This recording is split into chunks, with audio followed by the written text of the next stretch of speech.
खुले विचारों की पढ़ी लिखी हमारी रागिनी इंटीरियर डिजाइनर थी। फिर लव मैरिज में राजीव से शादी हो जाती है। फिर शादी के बाद राजीव जी, मैंने पापा को साफ मना किया था कि वो शादी में कोई भी फर्नीचर ना दें। पहले मैं घर देखूंगी, उसके बाद डिसाइड करूंगी कि कौन सा फर्नीचर कैसे लेना है। क्यों, सही है ना? हाँ सही है। वैसे क्या कमी है हमारे घर के फर्नीचर में? हमारी माँ की पसंद का रॉयल लुक है। अरे रॉयल लुक बड़े बड़े बंगलों में अच्छा लगता है, छोटे मोटे फ्लैट में नहीं। इतने बड़े बड़े फर्नीचर हैं कि जहाँ भी डाल दो तो चलने की जगह ही नहीं बचती। अब देख लो भाई, तुम तो ठहरी इंटीरियर डिजाइनर, तो तुम्हारा अलग टेस्ट है और मेरी माँ का अलग टेस्ट है घर को सजाने का। अब हमारी रागिनी जब घर के कामों से फ्री होती तो वह रोज कभी कहीं घर नाप रही होती, तो कहीं फर्नीचर और या फिर कहीं सामान इधर उधर खिसका रही होती। अब उसकी सास सुमित्रा उसको रोज देखती पर कुछ बोलती नहीं थी। फिर एक दिन रागिनी घर के फर्नीचर की फोटो खींच रही थी कि तभी उसकी सासू माँ वहाँ आ जाती हैं। अरे ये क्या कर रही है बहू? तू फर्नीचर की फोटो क्यों खींच रही है? वो क्या है ना माँ जी, ये सब फर्नीचर बहुत ओल्ड लगते हैं। अब मैं इन्हें ऑनलाइन सेल करूँगी और नए तरीके का फर्नीचर लेकर आऊँगी घर सजाने के लिए। अरे बहू, कल तो तुम मेरी भी फोटो खींच रही थी, कहीं तू मुझे भी बदल कर कहीं नई डिजाइन की सास तो नहीं लाने वाली? अब कैसी बातें कर रही हैं सासू माँ, इस उम्र में आपको कौन ही खरीदेगा? अरे ऐसी बात मत बोल बहू, एक बार तुझे कोई देखे या ना देखे, पर मुझे देखने वाले बहुत हैं। वैसे हमारे घर का फर्नीचर कहीं नहीं जाएगा। अगर तुझे घर सजाने का इतना ही शौक है तो मेरे मरने के बाद सजाना। अरे ये क्या बोल रही है माँ जी? मैं नहीं मानती इन बातों को।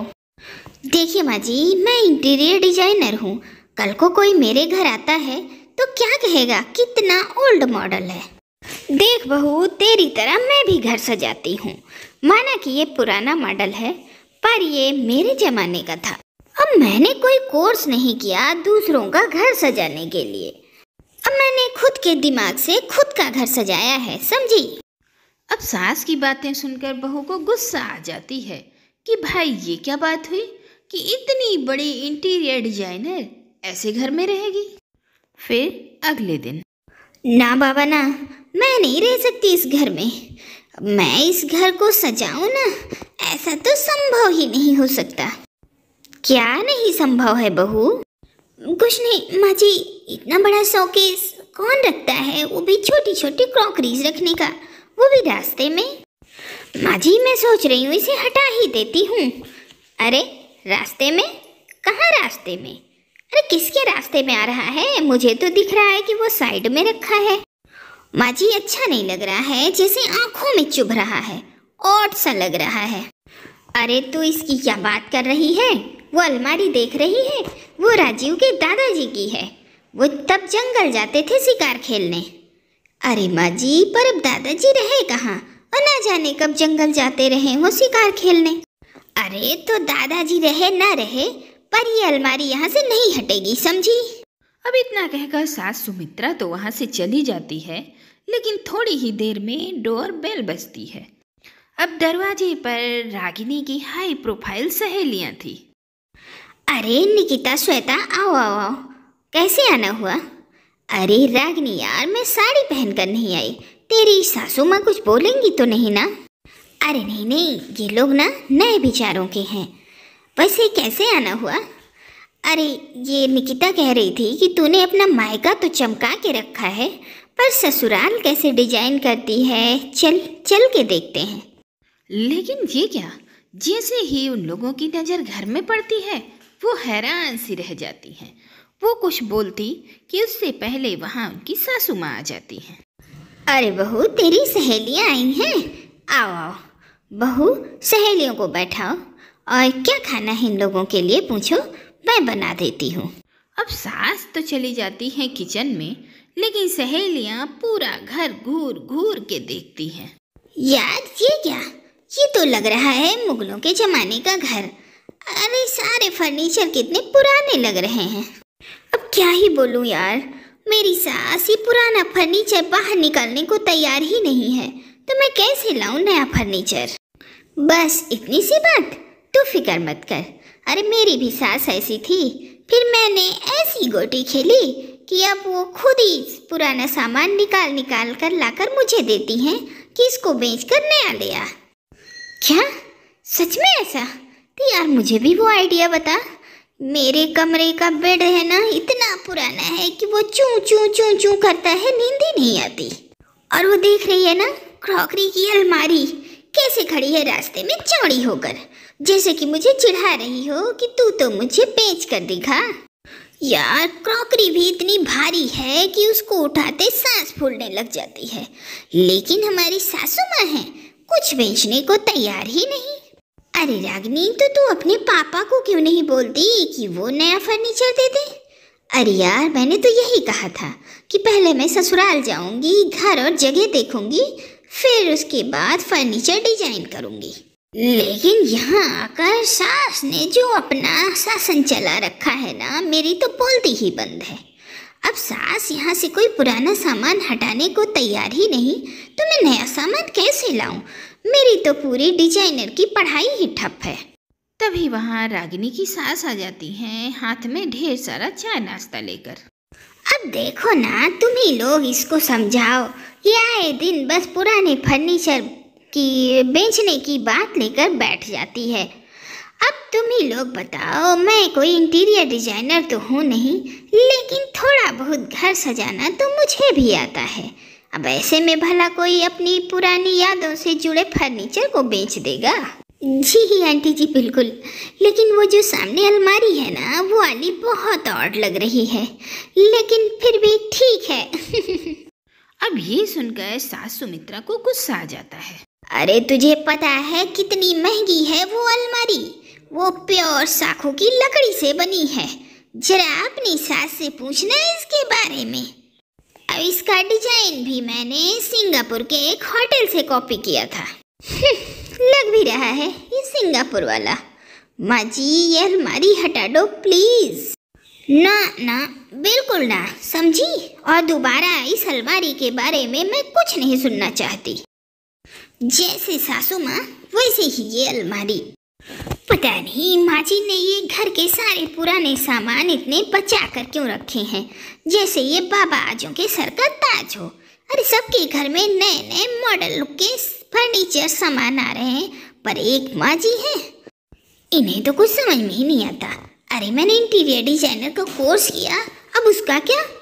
अब सहेलियां तो वहाँ से चली जाती हैं। फिर रात में रागिनी इस बारे में अपने पति से बात करती है। अब तुम जानो और माँ जाने, मैं कुछ नहीं जानता। ये तुम दोनों सास बहू के बीच की बात तुम ही दोनों जानो। फिर अगले दिन बहू उस अलमारी से टकरा जाती है और गिर जाती है। हाय मैं गिर गई, अरे मुझे चोट लग गई, कोई है? अब सभी भागकर बहू के पास जाते हैं। चाची क्या है ये बीच रास्ते में अलमारी रख रखी है, मेरे पैर में बहुत तेज से लग गई। यार प्लीज ये अलमारी हटा दो, नहीं तो इस बार तो मेरा सर ही फूट जाएगा।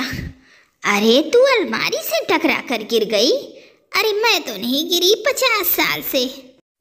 तो क्या मैं 50 साल तक ऐसे ही गिरती रहूं? अरे पैर लग गया, मैं गिर गई।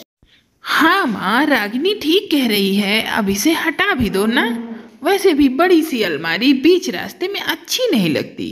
कई बार मैं भी गिरते गिरते बचा हूँ। अच्छा तो तू 25 सालों तक इस अलमारी के आसपास ही रहा है। पहले तो तूने कभी नहीं बताया कि तू अलमारी से टकरा कर गिर गया। तो अब तो बता रहे हैं ना माँ जी, अब तो समझ जाना चाहिए। अब आप मानो या ना मानो, मैं अभी के अभी ये घर का सारा पुराना फर्नीचर निकाल कर बाहर कर रही हूँ। सुन ले बहू, अगर तूने इन पुराने सामानों को हाथ लगाया तो उसके लिए तुझे मेरी लाश के ऊपर से होकर जाना होगा। बस बहुत हो गया, अब और नहीं। भाई ये क्या बात हुई कि लाश के ऊपर से होकर जाना होगा? बस घर में बहुत हो गए तुम्हारी फिल्मी डायलॉग, माँ जी को बहुत आते हैं ये सब। तभी घर की डोरबेल बजती है कि एक आदमी लाल टोपी काला चश्मा लगाकर घर आता है। जी बताइए, आप कौन हैं? मैम, मैं हूँ ओल्ड जी। मैं हूँ पुरानी चीजों का दीवाना। वैसे भी आप कम पुरानी नहीं लग रही मैडम जी। अरे नहीं नहीं, इतनी भी पुरानी नहीं हूँ मैं। अब क्या करे बहू बेचारी, अब घर का इतना पुराना सामान, अरे कहीं कहीं तो दीमक भी लग रहा था। अब बहू बेचारी बताए भी तो कैसे बताए कि उसने 3 साल तक बस इसी की पढ़ाई भी की है, जिसमें उसे यही सिखाया गया है कि घर को कैसे सजाया जाए। लेकिन बात जब खुद की ससुराल पर आई तो वैसे किसका दीवाना बोल रहे थे आप? मैं हूँ पुराने फर्नीचर का दीवाना। पुराने फर्नीचर को लेता हूँ, फिर उनकी डेंटिंग पेंटिंग करके इंग्लैंड में बेचता हूँ। मैंने बहुत सुना था कि आपके यहाँ बहुत पुराना फर्नीचर है। अब तो देख भी लिया। बोलिए, बेचेंगी? मुंह मांगी कीमत दूंगा, जितना आप बोलेंगे उतना। अब ये देखकर वो आदमी नोटों की गड्डी सास के सामने रख देता है। अब सास इतने सारे पैसे देखकर हैरान हो जाती है।